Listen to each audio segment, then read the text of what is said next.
This is the moment that 97 refugees evacuated from detention camps in Libya arrived in Rome. Some of them were victims of torture.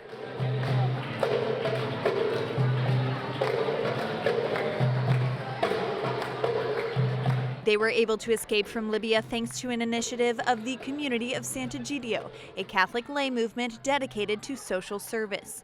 Their initiative allows refugees to enter Europe legally. The arrival of the refugees in Rome marks the end of a hard journey and the promise of a new beginning. The arrival of refugees is always a moment of great celebration, in which children hold balloons, banners, Italian flags, and shout, "Long live Italy," because Italy has welcomed them. This initiative, called Humanitarian Corridors, is promoted by Sant'Egidio, thanks to the collaboration with local governments and churches. It includes two challenges: on the one hand, to bring families legally; on the other hand, to integrate them. Il primo veicolo di integrazione. The main vehicle for integration is language, but it is also necessary to transmit the culture of the country they are arriving in.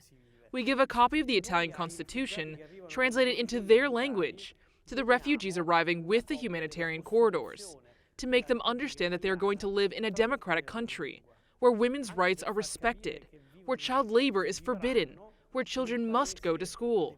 The selection process for refugees takes vulnerability into account.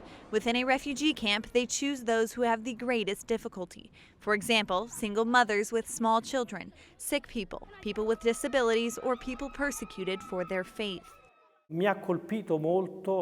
I was very struck by the story of an Afghan man, my age, with two children.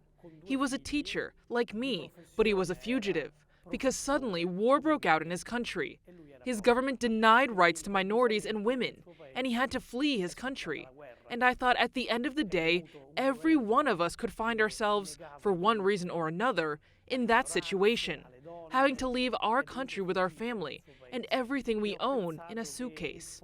A total of 7,000 people have managed to evacuate to Europe. Italy has taken in more than 3,000. The rest were sent to France, Belgium, and Andorra.